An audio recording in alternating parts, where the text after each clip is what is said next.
Radhe Radhe guys, ये है मेरा करवा चौथ का गिफ्ट जो कि मैं करवा चौथ के पहले ही ले आई हूँ। और ये देखिए मैंने पायल खरीदी है। आप लोगों को कैसी लगी कमेंट में जरूर बताएं। और अब आगे शुरू करते हैं पूरा ब्लॉग का। राधे राधे फ्रेंड्स, आज मैं आपके लिए लाई हूँ करवा चौथ का ब्लॉग। और इससे पहले आप सभी को करवा चौथ की ढेर सारी बधाइयाँ। जैसा कि मुझे थोड़ा सा लेट हो गया है, करवा चौथ तो हो चुका है बट करवा चौथ का ब्लॉग तो करवा चौथ के बाद ही आ पाएगा। तो मैं सुबह उठ के पूजा पाठ करके और पूजा का सामान लगाती हूँ और पूजा पाठ भी बनाती हूँ। पूजा पे में हमारे यहाँ पूड़ी पुआ लगते हैं, तो मैंने पूड़ी पुआ बना ली। उसके बाद पूजा की तैयारी भी कर ली और ये पूड़ी पुआ बनाया। उसके बाद मैंने खाना भी बनाया। सब करते करते मुझे 3 बज गए थे। उसके बाद मैंने तुरंत ही पूजा की तैयारी भी करनी शुरू कर दी। और पूजा की तैयारी करके फिर मैं 4 बजे करवा चौथ रखने के लिए छत पर आ गई। छत को मैंने एक दिन पहले ही धो दिया था, जहाँ पर मुझे करवा चौथ बनानी थी, तो अच्छे से सूखी हुई मिली है। और इसे जो है चावल पीस कर उसके आटे के जो पीस के घोल बनता है उससे बनाई जाती है। और ये देखिए गाइज़, मुझे तो बहुत ही अच्छी लग रही है। ये करवा चौथ बनाना मैंने अपनी नानी से सीखा था। मेरी नानी बहुत ही सुंदर करवा चौथ बनाती हैं। ये तो मैंने उनकी करवा चौथ के आगे कुछ भी नहीं बनाया। उनकी करवा चौथ अगर कोई देख ले तो वो ये सोचेगा कि वाह ये हाथों से बनाई गई है। और मेरे यहाँ 2 चौक बनती है, मतलब करवा चौथ क्या है, गोल गोल गोला भी बनता है जहाँ पे चंद्रमा को अर्घ दिया जाता है। तो मैंने 2 बनाई हैं। और उसके बाद मैं फटाफट से नीचे आ जाती हूँ और तैयार होने लगती हूँ। तैयार होके मैं अब महावर लगा रही हूँ।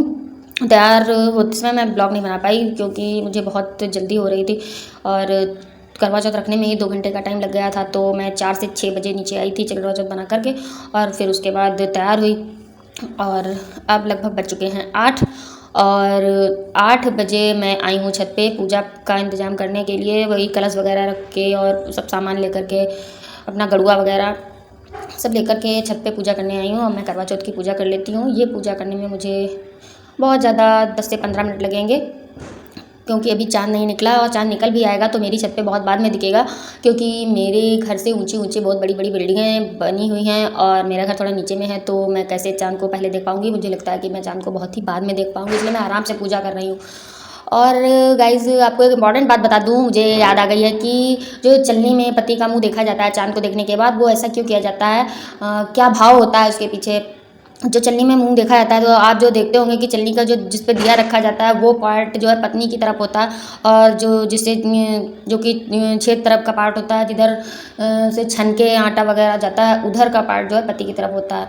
तो वो ऐसा उसके पीछे ये भाव होता है कि जो चलनी जब छानो तो उसमें ऊपर जो है भूसी रह जाती है, जो कि पार्ट पत्नी की तरफ होता है। वो कहती है, मतलब उसका भाव होता है कि जो सारे दुख तकलीफ़ें जो भी हैं वो मैं अपनी तरफ ही रख लेती हूँ। और ये ज़िंदगी के उससे जो भी अच्छी अच्छी चीज़ें हैं, जो सारी तकलीफ़ें हैं वो मेरी तरफ रहें और अच्छी अच्छी चीज़ें जो हैं वो पति की तरफ जाएँ। इस भाव से जो है चलनी में मुँह देखा जाता है। ये बात मुझे आज ही पता चली है फ़िलहाल। तो मैंने सोचा कि मैं आप लोगों के साथ भी शेयर कर दूं, क्योंकि ये बात सबको नहीं पता होती है। फ़िलहाल हमारे यहाँ जो ससुराल में पूजा होती है उसमें चलनी में मुँह वगैरह नहीं देखा जाता। और मुझे लगता है जितने भी पुरानी करवा चौथ की पूजा वगैरह होती होंगी उनमें से कोई भी चलनी में मुँह नहीं देखता होगा। तो जो नई नई हैं वो पूजा करती हैं। फ़िलहाल मैं भी सोच रही थी कि मैं अगली बार से चलनी में मुँह देखा करूँगी। तो देखते हैं फिर आगे करते हैं या नहीं। फ़िलहाल तो मैं ऐसे ही पूजा करती हूँ बिना चलनी में देखे हुए। और गाइज़, मैं अपना पूजा पाठ धीरे धीरे समाप्ति कर रही हूँ। और इसी बीच में मेरा बेटा और पति सभी लोग जो है चंद्रमा को देख रहे हैं कि चंद्रमा आया है या नहीं। तो चंद्रमा तो हमारे घर में बहुत ही देर में दिखाई देगा, इस वजह से सब लोग चिल्ला रहे हैं कि चंद्रमा नहीं आया है, तुम ये बैठी रहो, पूजा कैसे होगी, ये है वो है। पर मैं इंतज़ार कर लूँगी चाहे जितने बजे भी निकले। तो फ़िलहाल तो इंतज़ार तो करना ही पड़ेगा। और अब मैं अग्यारी वगैरह करने के बाद कथा पढ़ूँगी और कथा पढ़ के आरती कर लूँगी। तब तक शायद चंदा मामा अपने दर्शन दे दें। और चंदा मामा तो दर्शन देने के लिए आज वैसे भी लेट करेंगे, क्योंकि जब जिसका दिन होता है तब वो तो भाव खाता ही है। तो चंदा मामा भी थोड़े से भाव खा लें। और ये सब पूजा पाठ निपटाने के बाद मैं आपको बता दूं कि करवा चौथ की जो कथा होती है उसमें सबसे पहले गणेश जी की पूजा मैं करती हूँ फ़िलहाल। और उसके बाद जो है और सभी देवी देवताओं की मैंने करवा चौथ पे ही सभी देवी देवता बना रखे हैं। इसमें बनाए मैंने सूर्य, चंद्रमा और गणेश जी, शंकर जी, पार्वती जी, हनुमान जी। और एक बर बनाया है जो हम लोगों में सबके यहाँ बनाया जाता है। फ़िलहाल सबके यहाँ बनाया जाता है, नहीं है नहीं पता। ये मेरी करवा चौथ में जो बीच में आपको लड़का ऐसा दिख रहा है पाटे में बना हुआ, ये बर है। बर यानी कि पति, तो इसको भी बनाया जाता है और इसकी भी पूजा की जाती है। और उसके बाद अब तो पूजा हो गई, मेरी कथा भी हो गई और मैं आरती कर लूँगी। आरती गणेश जी की कर देती हूँ, तो जिससे कि मतलब गणेश जी तो प्रथम पूजे हैं और ये चौथ का व्रत गणेश जी के लिए ही होता है।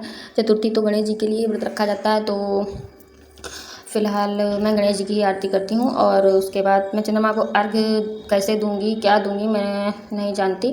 फ़िलहाल मैं आपको बता दूँ कि चंद्रमा को अर्घ्य मैंने बहुत ही मुश्किल से दिया था, जिसका फ़ोटोशूट मैं नहीं कर पाई क्योंकि मेरी छत से दिखाई नहीं देते हैं। इसके लिए मैंने जो है कुर्सी पे खड़े होकर के ऊँचे से तब उनको अर्घ्य दिया था, तो इस वजह से मैं उनका जो भी मैंने ये अर्घ्य देने वाला काम किया उसका जो है फ़ोटोशूट नहीं कर पाई, वीडियो नहीं बना पाई, तो आप लोगों को वो नहीं दिखा पाऊँगी। तो आरती कर लेती हूँ और चंद्रमा को भी देखती जा रही हूँ क्योंकि अभी मुझे पता नहीं है कि मुझे दिखेंगे नहीं, क्योंकि मैं मिस्री में पहली बार करवा चौथ कर रही हूँ। अभी तक मैं गांव में करती थी तो लोगों ने मुझसे कहा, नाते रिश्तेदारों ने भी कहा कि बताया, आप जो भी बड़े बुजुर्ग हैं, कि पहले पहले अपने इस घर में पूजा कर लो, तो इसलिए मैं यहाँ कर रही हूँ, वरना मैं गाँव में ही करने जाती हूँ। और गाँव में तो दिख जाता है, फ़िलहाल यहाँ पता नहीं कितनी देर में दिखेगा। तो लगभग 8:30 बज चुके हैं और अब मैं बैठ जाती हूँ इंतज़ार के लिए। और बहुत लोगों के फ़ोन भी आ चुके हैं कि उन लोगों ने पूजा कर ली है, उनका वो पूजा पाठ समाप्त हो गया है, चंद्रमा भी दिख गया है, बट मुझे अभी तक नहीं दिखा है। तो चलो इंतज़ार करते हैं। और इंतज़ार के बीच में अपने बच्चे की शैतानियाँ वगैरह भी देखते जा रहे हैं, क्योंकि वो बहुत ही ज़्यादा शैतान हैं और अपनी शैतानी में वो दीपक वगैरह बुझाने भी लगते हैं। आगे गाइज़